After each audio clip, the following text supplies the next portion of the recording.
All right. So, hey, thanks again, Dan. We're going to spend about an hour today talking about compensating remote workers. And I know this is something you have spent quite a bit of time on. And just for everyone joining us, this is Dan Walter, managing consultant with FutureSense. And Dan, if you want to just kind of take a couple minutes and tell us kind of a little bit about your background, then we can kind of hop into the Q&A and kind of some discussion. Sure. I'm Dan Walter. I do compensation stuff. Oh, probably more than that. Um, so I work for a company called FutureSense. FutureSense is a human capital consulting firm. We're a boutique firm, about 25 employees. We do HR, change management, OD, leadership coaching. But the vast majority of what we do is around compensation. I've been doing this for about 25 years. Um, and a lot of my deep expertise is in stuff that a lot of people in the comp world don't do much about. Equity compensation programs, sales incentives, incentive compensation programs, and working a lot with high growth, emerging startups, companies that are unusual in their marketplace or in an unusual industry. So I work with a lot of companies with 2,000 and less employees, oftentimes companies with less than 200 employees. So companies that oftentimes don't have all the um, processes and their world fully documented and solidified. Sure. They're often working in a liquid state, um, and that's an area where I spend a lot of my time helping companies through this. I also tend to be a bit of a contrarian when it comes to compensation issues. I think Justin and I have known each other for a long time, but I think the remote issue came up when I wrote an article called Mark Zuckerberg is Wrong, which is always a good way to make friends, is to call like the fourth richest man on the planet wrong, but that's okay too. Well, yeah, and I guess, with 2020 kind of threw everybody for a loop. And, I think a lot of companies were moving the direction just through, technically it's much more possible to have kind of a remote workforce, especially as you start to see kind of the cost of labor increasing in these really high tech markets. So I think we were already kind of on our way for a lot of companies, but, 2020 really just kind of thrust that into, warp speed. And so I guess, as we've seen a lot of those companies moving into, a remote workforce, maybe those that were reluctant or those that weren't quite ready. What are some of the biggest struggles you've seen companies face and some of the missteps that you've seen companies face? So they are broad and deep. Some of them are only tangentially related to compensation. Um, but at a very high level. So FutureSense has been a remote, a virtual, whatever you want to call it, company for 30 years. I've worked from wherever I am for 20 years. Um, and the first thing is that companies uh, don't necessarily know what people are doing other than when they see people doing it. And so the remote workforce concept, when somebody works remotely, it has often been viewed as a favor to them. Well, okay, Charlie, I get it. You broke both your legs in a skiing accident, and it's 3 flights of stairs into the building. So you're allowed to work from home for the next 3 months while you're in, rehab. But then I want you to limp up them stairs and come back into work so we know what you're doing. Um, but that's really more of a sign of companies that are uh, not particularly great at managing people or at training people to manage people. Yeah. They tend to be companies who uh, don't allow their employees to have much, if any, autonomy. And again, Some roles you can't allow very much autonomy, but for most professional positions, you can. So that was the very first hurdle that companies had to face, is the concept of, I can't imagine people doing what they do here if they're not here. Which, again, for some people, that is a fact. But Sure. for most people, given the right tool set, the right instructions, and the right management, they can be equally, if not more productive from wherever they happen to be sitting. So that would be my starting point. Sure. Is, you know, were people truly ready and understanding of what remote work means? And this is both their staff and the leadership at companies. And I guess, it's interesting, as you mentioned, not being able to understand what people are doing if you can't see what they're doing. Have you seen companies take any innovative approaches to making sure that, they can now see what their employees are doing, even when they are not within eye shot? Yeah, and I mean, one of the things that has been a challenge for a lot of companies is they have, especially small to mid-sized companies, they have very little in the way of control over documents. And so people do a lot of work where they're saving stuff onto their computer, nowhere else. No one knows what work they're actually working on, nor where they are in the process. Nobody has access to that work, which, again, when people leave their computers at work every day, and that's the only place they work, you could get away with it. But if you've ever worked at a very large company that's in a very secure industry, finance is a good example of this, all of your data is constantly backed up. All of your data is constantly saved to a network, because everyone needs to know that if you stupidly take your computer home and it gets stolen, or you take your computer home and you decide not to come back, that they have all of your work product. They're not left in a lurch.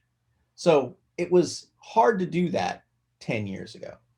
Right. It's not particularly hard to do that in a world of Google Drives and OneDrives, boxes.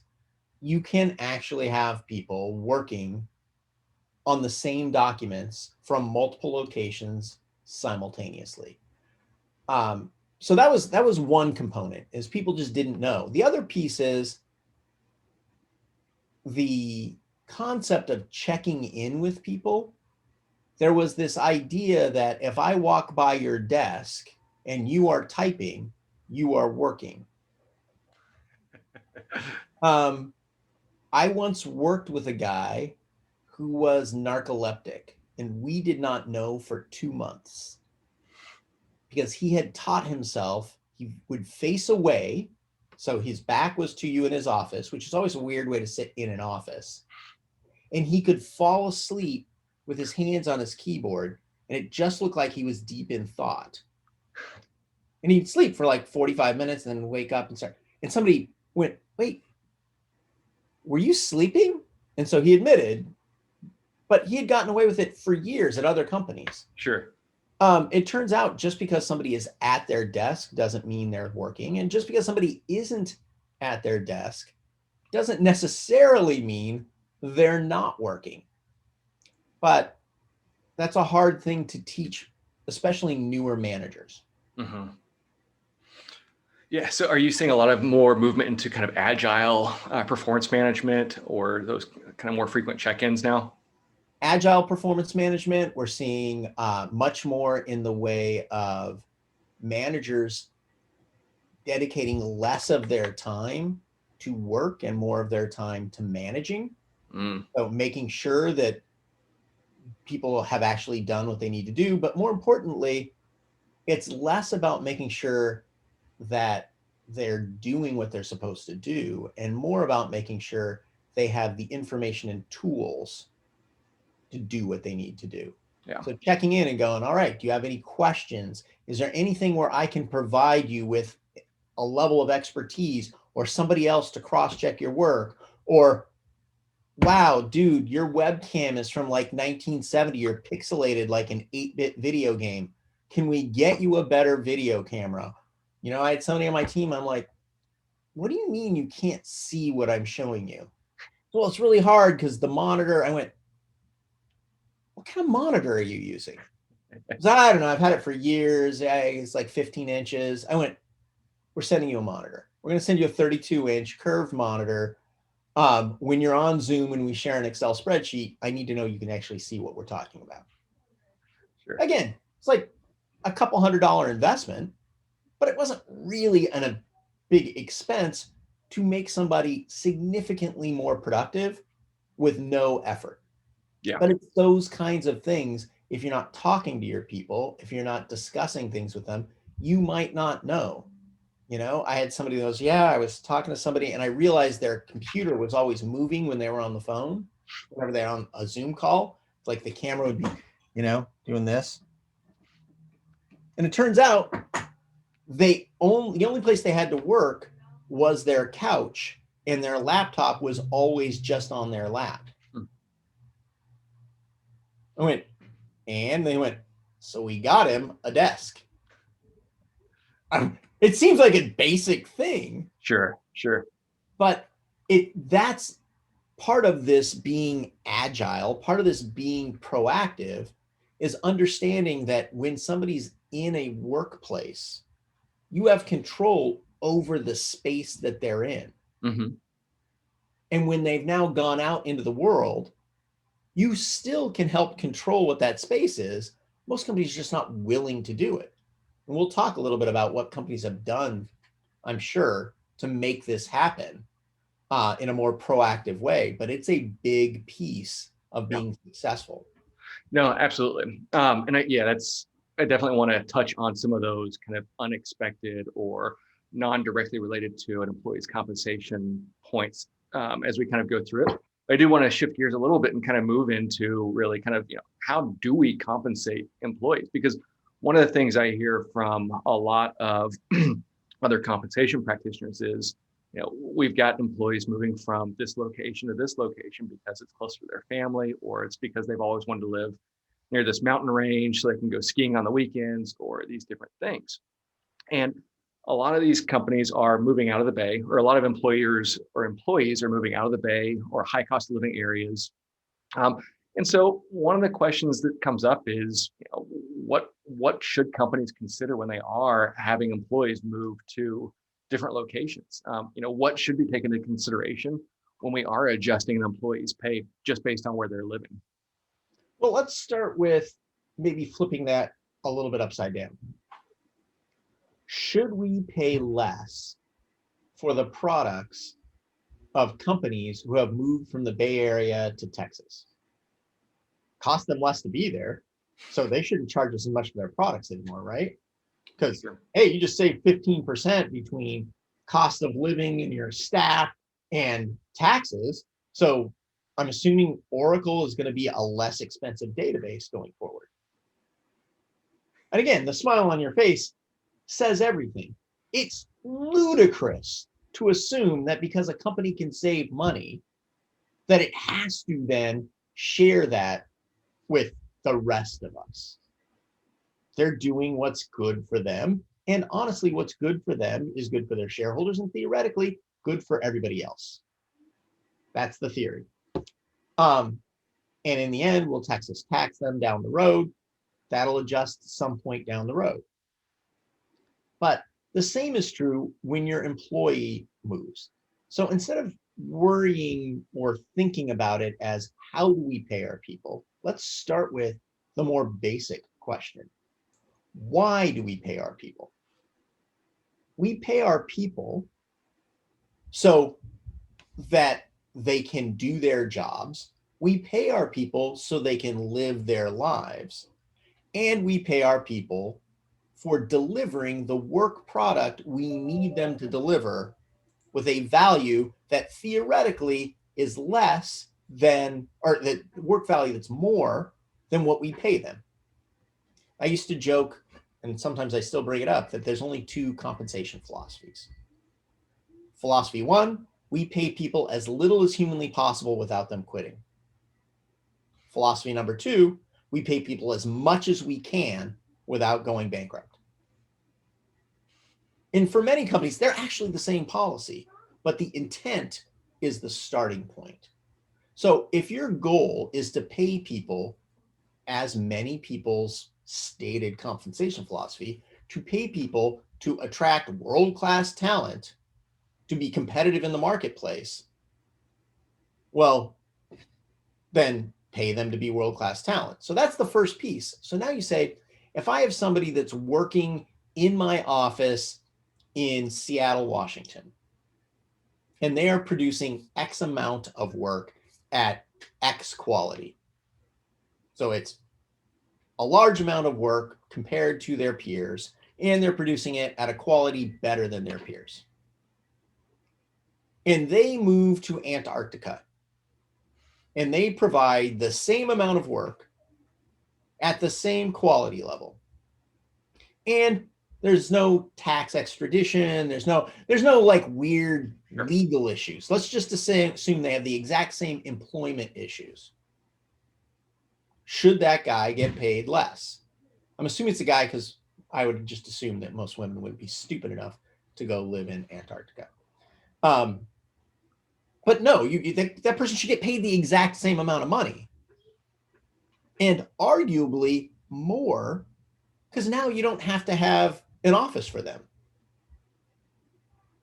You're not providing them coffee, maybe. You're certainly not providing them a desk chair in the same way, but you're not paying for the real estate, the 100 square feet or 50 square feet of real estate they take up in your office. Mm-hmm. And if a place like Seattle, you're paying what, $2 a square foot for real estate.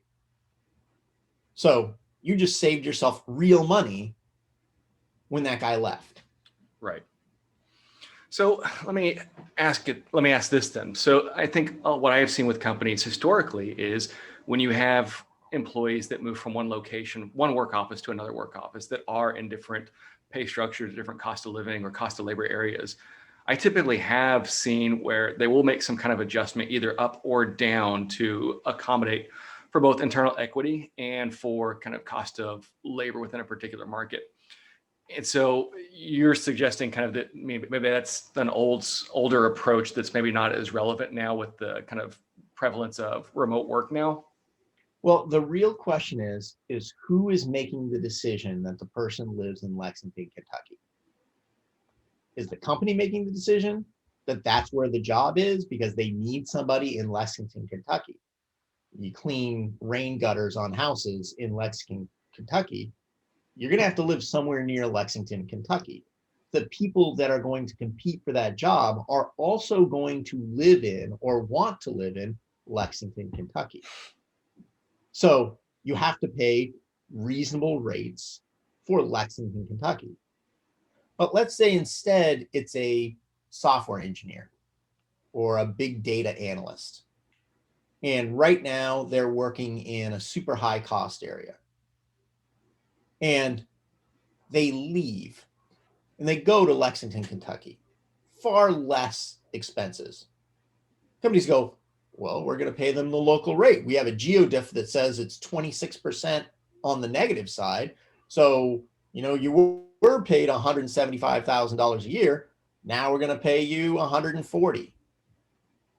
Okay, so let's just say that made sense, which in my opinion, it doesn't. Let's say that guy quits. So you go out into the market, you go onto Indeed or you hire a recruiter and go, I need to hire somebody. What are you willing to pay? $140,000 a year. And they go, are you freaking crazy? You can't hire somebody for less than $185,000 a year to do this job. Well, this guy to the left is one of the best people in the world, and I only paid him $140,000. Why? Well, he moved to Lexington, Kentucky. No one else wants to live in that Lexington, Kentucky and do that job. So no, you're going to have to now pay more for that job.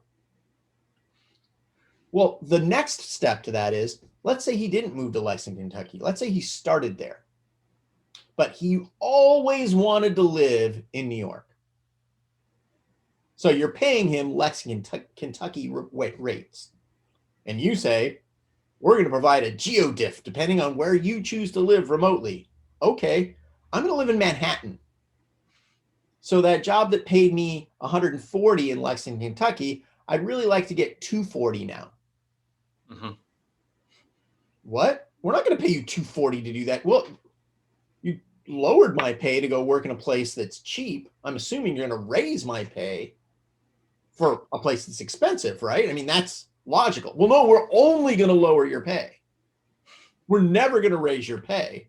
You only can choose places that are cheaper, which was the concept when companies first started thinking about this. Is the companies that first announced it were tech-oriented companies in very high-value places, because they were the companies that had the most tech-oriented people who were already paying an enormous amount of money, and a lot of those people were moving someplace cheaper because it's hard to move someplace more expensive than the San Francisco Bay Area. But for all the other companies that aren't in the San Francisco Bay Area, that was an insane request. Because if you're going to have a geodiff, you have to have a geodiff. And if you're going to say, I'm going to pay you relative to the local area, you're going to give everybody in the company a raise because your entire software team said, look, let's all get together and we'll get a cool 6,000 square foot house in Hawaii. What? Yeah, they're going to pay us. They're going to give us an extra 30% to go live in Hawaii. Well, that doesn't work. You can't go to Hawaii. Again, immediately breaks the system. So it sounds like it's tied back to what the workers are choosing to do. Like if a company is requiring employees to come into a certain location, then a geodiff may make sense. But if it's the employee's decision, then it sounds like maybe that's less impactful on kind of how companies should be paying employees. Right. And it may still be a discount from the highest paid places, Mm-hmm. but it may be a premium from your lowest paid places. So one of the things we've sort of counseled our clients to consider is creating an actual remote geo differential. So if you're going to work remotely, we are going to pay you 110% of the national average. I don't give a crap where you started. I don't give a crap where you go. If you want to work for 110% of the national average and you want to go live in Manhattan, you're going to be making less than other people who have to work in Manhattan. You're going to be making way more than people who live in Indianapolis. You can choose. You can live in Atlanta, Georgia, which happens to be almost identically on the national average. All those work. That's what we're going to pay you to work remotely. I don't care where you work remotely, other than we will include a differential or a cost in the first year for setting up a medical plan for you in that state, if we're not a company that already has medical plans, for dealing with all of the legal stuff that needs to be done. So if you have an employee in New York, if you have somebody that wants to move to New York and they've never been in New York and you don't have any employees in New York, it'll cost you somewhere between $10,000 and $50,000 to get an employee set up. Figure out the payroll systems, to get your medical process working in a state that's never been in before, figure out how your taxes work, get all the employment laws taken care of. It's expensive.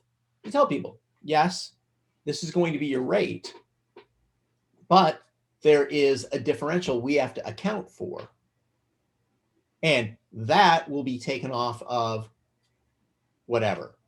That's how we're going to pay for this, is we're going to actually lower your pay from X to Y, or we're going to have you at the national average because you don't get the premium until we've paid off the cost of moving you there. It's essentially an implementation cost. Is it the simplest? In the end, it's the simplest because anybody that's working remotely gets paid X to do this job. That's their range. But up front, it's not the simplest. And so if you want to follow the path of least resistance today, go into one of the payrolls, one of the survey systems, grab a geodiff, say, yep, it's going to be, 11% less. And then some point you're going to have to deal with when that person leaves, And then you're going to have that for maybe 50 or 300 people on an annual basis. And every one of those becomes a one-off, which most people in the compensation world would prefer not to have one-off, but to have literally 15 a month is Sure. death. And for a really big company, you might have, 1,000 or 10,000 people working. At some point, the system just doesn't make any sense. You're insane. And insane is, again, something most of us in the comp world are, but not something we want to experience on a regular basis. I would agree to that. And so you had mentioned using a 110% of the national average as kind of that remote working pay structure.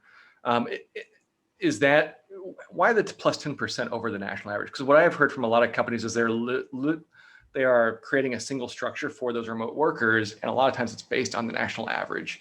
But I'm curious why you're recommending 10% up above kind of the national. Well, again, that is a per company recommendation, and it depends on the kinds of people you're trying to attract and why. So in the tech world, if you said, I'm going to pay you the national average, when the incredible weight of individuals are in 5 cities in the United States, you're not going to end up with a lot of people who want to continue working with you. In some spaces, though, providing the national average is an upgrade from what the rates normally are. Mm-hmm. And in those cases, I would not only argue pay your remote people the national average, but if you're going to pay your remote people the national average, unless you can show that remote is a cost savings or production increase, pay your people locally the national average as well. So yeah, you've been paying in Florida 5% below the national average, but if you're going to have a bunch of remote people, pay them all the national average. You want to see easy attraction, motivation, and retention. Your Florida staff's going to go, wait, so I don't have to do anything, but I get a 5% raise. Yep. Awesome. Well, you know what? I'm not going to move. I think I'll just stay here then. Well, good. That's even easier for us. And have you seen too many companies that are limiting the locations employees can move? I presume there are several considerations that are beyond compensation, but on the finance side, the tax side, benefit side, that really kind of impact where an employee can live. Well, I think legitimately you have to. You have to limit the locations they can work. There's this whole, hey, you can come work from Barbados. Okay, so tell me what the tax rules are. Is there tax treaties between the two countries? Are there employment rules you need to follow?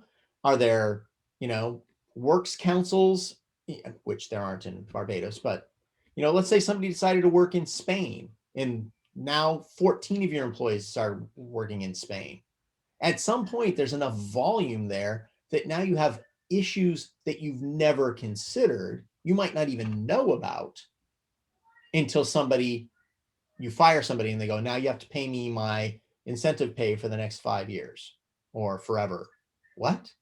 Yeah. Or you can never, ever take my incentive plan and adjust it downwards. Right. Right. What? Yeah, you can't. Sorry. That's a rule in the country I'm in. And because I've convinced enough people to come live here with me. Now you can never change our incentive plans downward.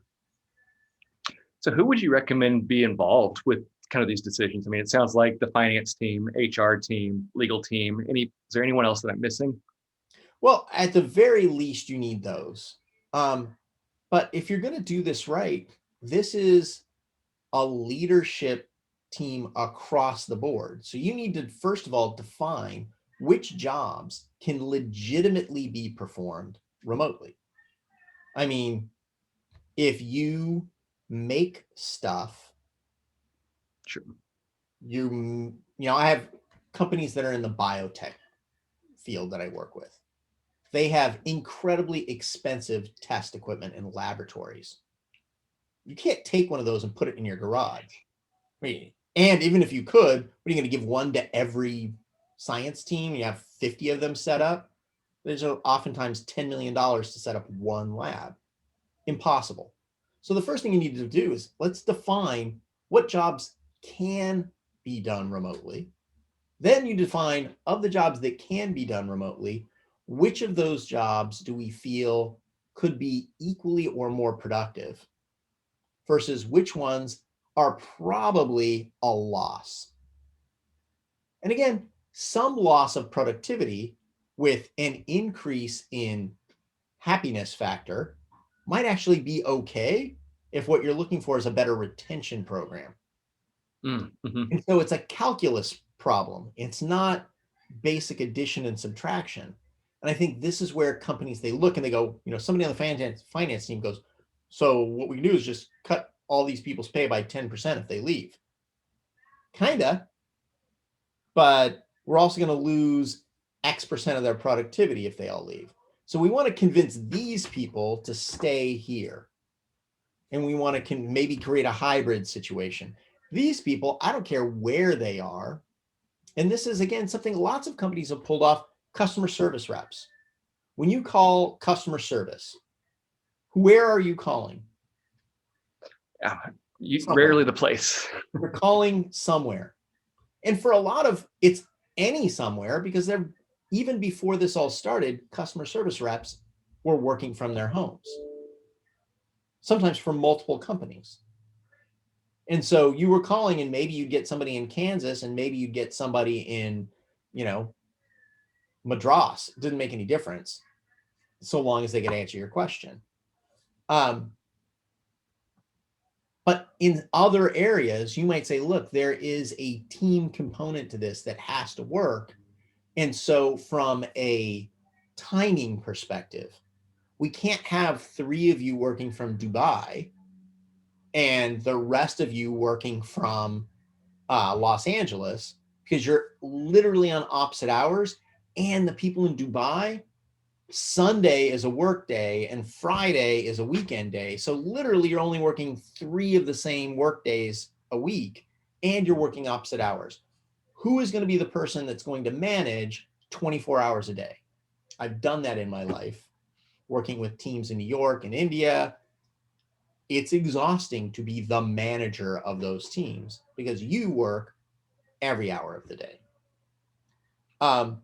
So you have to ask yourself, do I have to pay my managers more to support the remote workplace? And that's, so when you're saying who needs to be involved, first and foremost, the leaders of departments, but then finance, legal, HR, comp. And then overall, whatever you're going to do, your CEO has to buy into it 10,000%, because you're going to be coming back next year and going, all right, so here's the pay adjustments we need to make based on X, Y, or Z. And again, if you're going with a local differential, as you, I'm sure, know, some countries, the annual increases are 12, 15, 18%. Whereas here we're like, it's going to be 3 or 3.2 or 2.7. Yeah.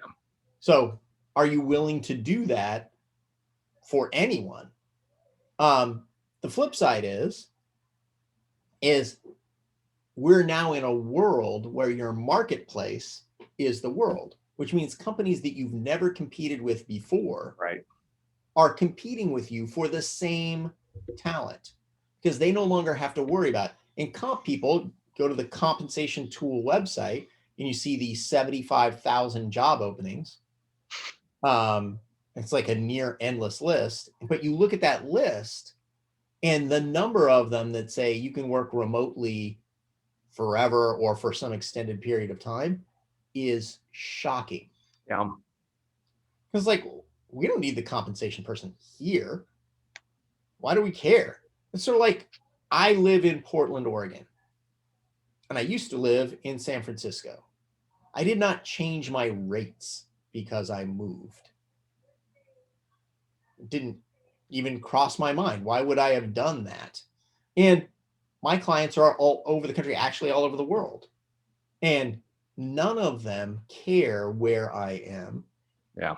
because all they care about is they get what they need done. And I think we need to take a step back and realize, oh my God, we've actually been paying this way for a really long time, just not for our employees. Right. Yeah, and I've always, that's one of the, if you look at it from a business side, is if you want to be competitive but not overly competitive, you price your jobs and kind of pay based on local market. But I think on the flip side, the employee has a valid question when they say, well, the contribution I'm making is the exact same no matter where I'm sitting. So why would we reduce my pay? But it sounds like what you're suggesting is that does create retention problems because I mean employees typically will think that way. And I think it's not the wrong way to think because their job hasn't changed, their contributions haven't changed. The only thing that's changed is where they're sitting at. And to your other point is that's not costing the same for office space. Um, I have seen companies, and I guess this is a kind of a good segue into like some of the other considerations companies need to make when they are expanding into kind of a remote workforce. And I think we can kind of talk through that for about 5 or 10 more minutes, and then kind of open it for Q&A. But one of the things I think you and I had a conversation about initially was, who pays for the office supplies? Who's paying for the paper? I know that Facebook is providing kind of a stipend, and a lot of companies are providing stipends for these home offices. But at the same time, you're asking now people to carve out real estate in their home to use as an office, which has potential tax implications. So I'm curious kind of what other considerations. I've got, a handful listed out, but I'd be curious, which others do you have in mind that, Well, let's start with the basics. And they're the basics because nobody thinks about them in an office, but they're essential because they're incredibly expensive if you mess them up. So, what's the first question you're asked when you go to a chiropractor or an osteopath or any back or joint specialist with pain? where does it hurt? Did this happen? Could this be related to your job? Ah, Very first question they always ask.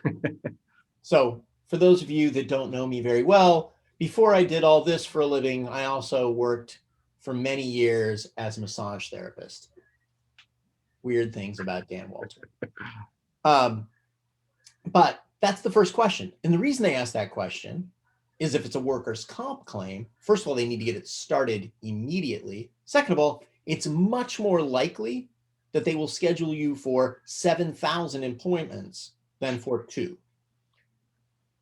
They will literally go, okay, for this kind of a thing, we have a 20 appointment maximum. So let's schedule you for 20 appointments because that's how many it's going to take.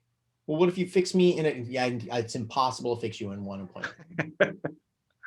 But the reason they ask that question, and the reason this is a basic issue nobody thinks about anymore, is when you're sitting in a desk chair at your job, seldom is the desk chair, a 3-legged stool with no back on it, unless that's something you've asked for because for some reason, that's the only thing that's comfortable for you. Usually it's a desk chair from a reasonable, reputable manufacturer that has been designed to fit OSHA and other rules so people don't hurt themselves in it. I remember working at a company, because I'm old, that had 4-legged rolling chairs. And one day we came in and there were no 4-legged rolling chairs. I loved that chair, but 4-legged chairs tip over and fall over backwards. OSHA requires them to have 5 legs if they have wheels on them, which has been for like 25 years, maybe longer. So you can't have a 4-legged chair at work. Go wander around your office today and see if anybody at your company has a 4-legged wheeled chair, a pedestal style chair. No one does. But what is the person sitting on at their house? They could be literally sitting in an aluminum folding lawn chair for all you know. No one has any idea. So what's the workers' comp claim when somebody tips over in their janky chair that they should have never been sitting in begin with. And then they fell over and they whacked their head on a windowsill, which was also from their 1920s house and should have never been anywhere near their janky chair. I don't know what the answer to that question is, but I know it's not zero. So the basic stuff is, are you setting these people up to succeed? But more importantly, are you setting yourselves up not to fail? Because these are the kinds of things where one claim can cost you 5 times what the person makes in a year. So yeah, you saved 5% on reducing their pay because of a geo differential, and you saved $400 by not providing them with a desk, or $300 by not providing them with a chair, but you also spent $75,000 on chiropractic expenses, and there was that weird lawsuit that you settled out of court for $250,000. So let's start there. That's the basics. If you're not thinking about those things, it's different when you're going, hey, look, this is a temporary thing. We're just trying to get through the pandemic, blah, blah, blah, blah, blah. That's a different world than, hey, we're going to let you work from anywhere you want to work. Okay. What happens if I get sand in my laptop? Okay, sand in the laptop you have to pay for. What the hell are you doing working on the beach? Oh, we told you could work from anywhere. Okay. All right. So those are some of the things people don't even think about because they're so built in to our framework that we don't consider them. Security is another issue. It's like, wait, what do you mean you're working on an unsecured Wi-Fi at the local, let's just say, work sharing environment or Starbucks, and you're transferring our clients' critical files via email? So you're saying anybody could get that information? Yeah. What about our secret IP that only we're the only people in the world that have? Oh yeah, that you could totally steal that too. Okay, so that's the basics. That's a cost. Then you have to look at, can people actually work productively? The number of people that are working from a dining room table or bouncing around their house trying to find space because their kids are also working from home, their wife or husband is also working from home. They have a 3-bedroom house, and the 3rd bedroom was designed as the craft room. That's where my husband's knitting supplies are, my kids' art supplies are, and my wife's model building stuff is. Okay. So that's my office now. I don't have a craft room anymore. That was part of my work-life balance. So now either you need to pay me for that room so I can get a new room like that. You need to pay me to transform that room so it doesn't look like I live in a freaking swap meet when I'm on a Zoom call.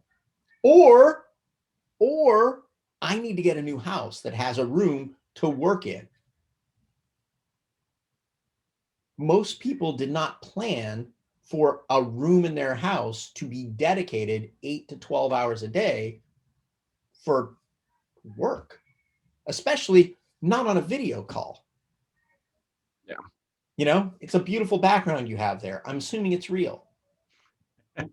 Mine, not necessarily real, because I do live in that house that was made in the 1920s, and there's shuttered closets behind me. I also have a green screen that I had set up because I can use that if I need to. But that was my choice. And I figured out a way to work around it for your employees to say, I need you on video and don't look unprofessional. I don't care how fancy you dress and how nicely you've done your hair. If you're literally doing the meeting from your cold garage because it's the only place you can work without being interrupted by your 8-year-old, it doesn't look particularly professional. The number of people that look like Bernie Sanders with his mittens on calls. I mean, we're just in winter right now, but I'm like, turn your camera off. I don't need to see you're freezing to death. Turn your camera off, get a better jacket. Do I need to get you a better jacket? Is that the problem? But those are legitimate things we don't think about.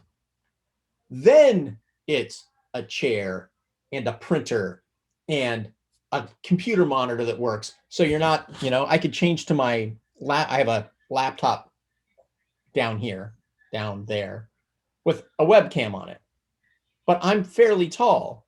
So when you use my laptop webcam, what you really do is you get a beautiful nasal inspection. Great. Hey, look, Dan doesn't have a cold today. Or worse, he does. So, hey, I have a camera up here because I don't necessarily, it's like people like this. Like, what are you doing? Oh, I can't get the camera. I can't get the computer any farther away from me than that. So it's like this. So I'm like, what? All of those things are legitimate concerns, especially if you're dealing with professionals. So can you help people set that up? Then, yeah, you're not paying for the real estate in your office anymore. Maybe it's $2 or $3 a square foot in your local area. But how much is the office space in their office worth? Can you pay them, instead of $2 or $3, 35 cents a square foot for the office that they're in? Help them recoup that. It's less about the individual figuring out the tax consequences, which are like you and I, and you're working voluntarily from home. That's could be a really big benefit. But when you're told you need to work remotely, even if they're literally 15 minutes away from the home office, we're putting people at an incredible disadvantage in their lives. We're telling them that their houses are no longer their homes. Their houses are an extension of the office. Yeah. So now you're talking about mental health issues, work-life balance issues. People depend, most people, not crazy people like me, but most people depend on quitting work and going home where they're not working. It's already insane enough that we have people have work iPhones and email and all the things that go along with working after hours. But now ask yourself, what's overtime? Yeah. What's overtime in a world where people are working constantly? Is it a measurable number? Should you just assume that everybody's working 20 hours a week overtime on top of whatever there are? Should you give everybody a raise so they're outside of the overtime limits and just make them exempt non-overtime people by paying them more money? Would that cost you less than having some crazy lawsuit against you 3 years from now where your employees don't join together to start a union, they just join together to get back pay? Right. Do I think that's going to happen? Yeah, I'm pretty damn sure it's going to happen. Do I know what the consequences or how it's going to work out? I don't, but I don't want to be at the company where it happens. Yeah. No, agreed. Well, great. Well, we've got a couple of questions that have come through, and I'd like to kind of see if we can't do the last 10 minutes or so answering some questions that I've got here, and then a couple others that came through on email. So the first question we received was, how would a work from home and geographic differential work if some employees are anchored to an office in one department, but a different department can work remotely in the same geo? So you've got some folks doing, it sounds like, similar work. Some are required to come in and some may work remotely, but they're in the same geographic area. So first of all, you have to ask yourself, did they all start in the same geographic area?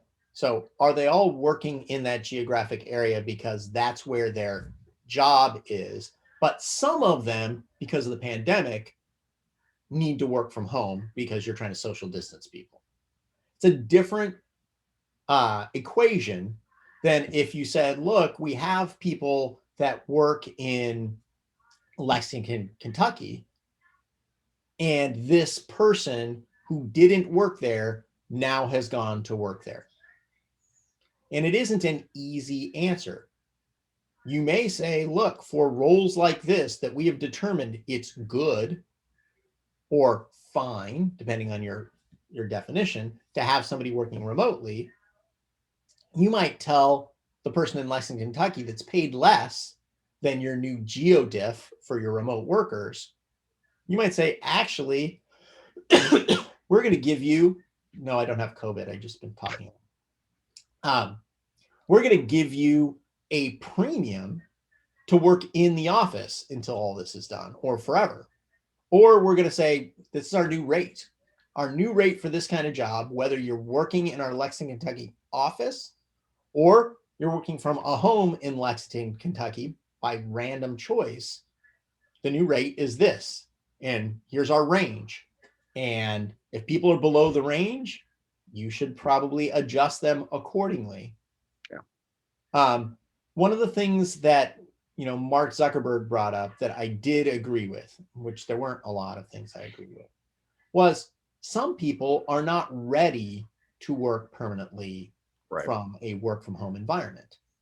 So you might say, look, you can only work from home full time if you've been with us for at least 3 years and you're not on a PIP, so you don't have any performance issues, then yes, we'll pay you this GeoDiff, we'll let you work from home.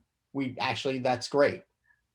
But until you have X amount of skill set and proven X amount of performance, we can't do that because you're just then flotsam and jetsam floating out in the water. And that's not good for anybody, including you. Yeah. Right. All right. So the next question was, and this is an interesting one. Would it be easier for someone to become a 1099 employee if they move to another state where the company doesn't have employees? Sometimes. Absolutely. Sometimes it is significantly easier for the company. Sometimes it's easier for the employee. Companies have a difficult time with this, though, because legitimately to be a 1099, you cannot really have control of them, which means they could be 1099 for you and 1099 for your competitor. And as long as they're delivering work product to both companies that's satisfactory or above, neither one of them will ask any questions. I'm a consultant. I work for lots of companies at the same time. If I took a job as an employee internally in a comp department, most of the companies I work with would no longer want me to work with them because I might also be working with their competitor. Mm-hmm. So all the NDAs in the world don't solve that problem. The other thing is I work fairly independently. I tell my clients, here's what we're doing and how we're doing it. They seldom lay out, here's exactly how we need you to do this thing. And that's something companies like to do and can be very useful from a production standpoint. The other side to all of this, though, is going to an employee and going, hey, yeah, you can go be a 1099 person. The first thing is, wait, what does that mean? Well, we're not going to withhold taxes anymore. Okay, that's good. But you have to figure everything else out on your own. You're going to have to hire a tax person. They're going to have to figure this out. Every quarter, you should actually look to see if you owe taxes. And if you don't owe taxes in the quarter, you're probably going to owe taxes at the end of the year. When you figure out your taxes, they're going to have to go through what? Yeah. So are you going to pay for that employee's tax advisor? Which is another thing some companies have done for independent contractors is we're going to give you a stipend of $500 a year to cover tax consequences if you're going to move out of being an employee. But again, you have to make sure that that job allows for the independence necessary to work as a 1099 individual and vice versa. If you have 1099 people that are doing jobs that you're controlling, likely they should probably be classified as an employee. Yeah. Great. That's great. So here's another question. So this one, so we have hired employees in Alabama, a lower cost of wage state, and due to the pandemic, a California Bay Area employee has moved to Alabama at their own choice. If the employees are equal in job and skill set, for example, how do we handle the pay differences between the two? Well, the first question is the person in California working in your office in Alabama, or are they a remote individual?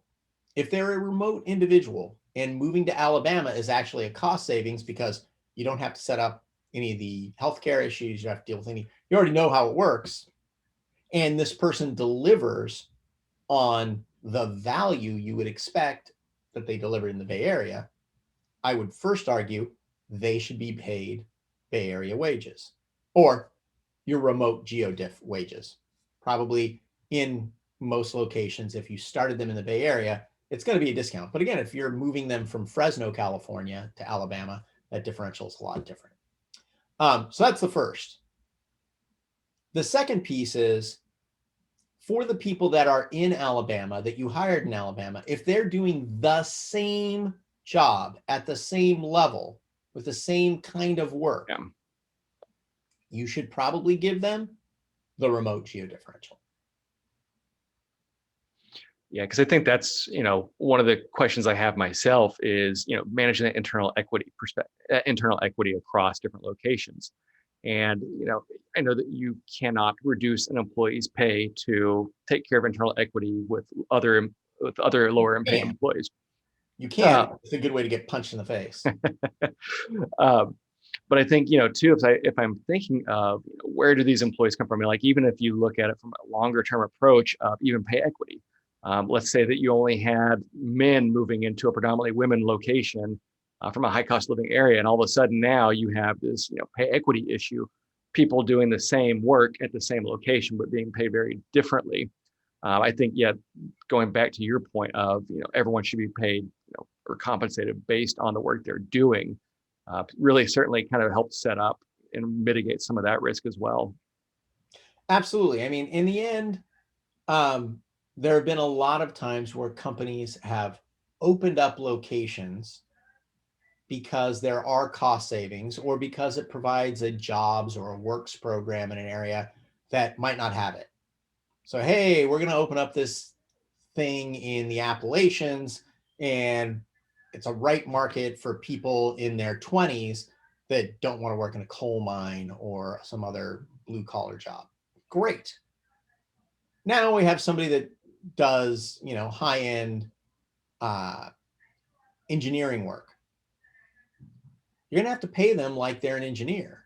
And you're going to have to pay them not based on the fact that they happen to live in the Appalachians because they chose that, but based on what would it take to replace that person. And this is, I think, a lot of times we forget is, so let's say that person moves to Alabama and they're paid more. And now you need to replace them. Well, you have chosen to define your marketplace for talent as Alabama. But it's not the marketplace of talent for Joe, that guy that moved from California. And arguably, it's not the marketplace for talent for Sally and Henrietta and Joaquin that all do the same job in Alabama that now realize, holy crap, I could be hired by any company in the country because turns out my job is super easy to do, work from home.